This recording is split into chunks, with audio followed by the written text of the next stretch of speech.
અમરેલીના રાજુલામાં petrol pump પર સંચાલકની દાદાગીરીનો આરોપ સામે આવ્યો છે। રાજુલાના વિક્ટર ચોકડીના પેટ્રોલ પંપ માલિકે ખોટી ફરિયાદ કર્યાનો પણ ઉલ્લેખ કરવામાં આવ્યો છે। ડીઝલ હોવા છતાં પણ ના આપ્યું ખેડૂત પુત્રનો દાવો છે। મોડી રાત્રે ખેડૂત પેટ્રોલ લેવા માટે ત્યાં પેટ્રોલ પંપ ખાતે પહોંચ્યો હતો તો ન આપવાનો વિડીયો પણ અત્યારે હાલ વાયરલ થઈ રહ્યો છે। પેટ્રોલ પંપ માલિકે પોલીસ કર્મી સાથે ખોટી ફરિયાદ કર્યાનો પણ દાવો કરવામાં આવ્યો છે। પેટ્રોલ પંપ માલિક સામે ખેડૂત પુત્રએ ફરિયાદ કરી છતાં પણ ડીઝલ છે તે નથી મળ્યું। ખેડૂત પુત્રની ફરિયાદ સામે પોલીસે કાર્યવાહી ના કરી હોવાનો પણ આરોપ લાગ્યો છે। સવારે 5 વાગ્યા સુધી ખેડૂત પુત્રને પેટ્રોલ પંપ પર બેસી રાખવામાં આવ્યા હોવાનો પણ દાવો છે તે કરવામાં આવી રહ્યો છે।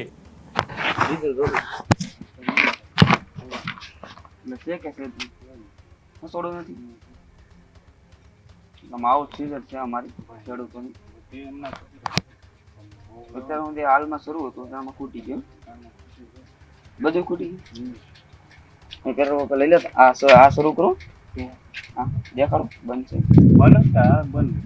एम नहीं आम नहीं पेट्रोल डीजल नहीं नियम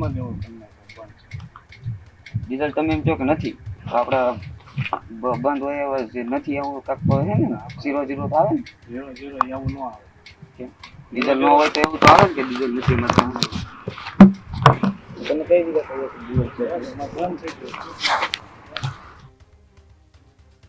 આ પેટ્રોલ પંપ છે અને હું અહીંયા કમસે કમ 10 વાગે ડીઝલ લેવા આવ્યો તો ડીઝલ બધાને દેતા હતા મને કે ડીઝલ નથી અને બીજા બધાને દીધું ડીઝલ અને મને કંઈ નથી।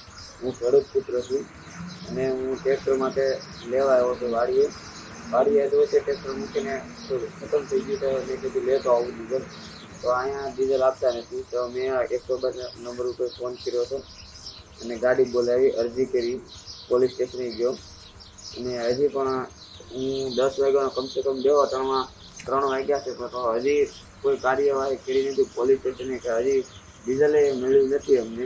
હજી જો ડીઝલ નહીં મળે ત્યાં સુધી અહીંથી મળશું નહીં અમને ડીઝલ જોઈએ એટલે જોઈએ ખેડૂત પુત્ર છે ટાણમાં અમારે ડીઝલની જરૂર હોય ખેડવું છે કોઈ કટર મારવું છે વાડીમાં અને જો બીજા બધાને સરકારી વાહન છે તો બી અલગ વાત છે સરકારી વાહનને દે તો પણ અમને કંઈ વાંધો નહીં। હા તો બીજા બધાને પણ દે છે પણ મને તો ના જ પાડી દે કે છે જ નહીં ડીઝલ એમ કીધું બધાને બે હોવા છતાં એમ કીધું કે ડીઝલ નથી।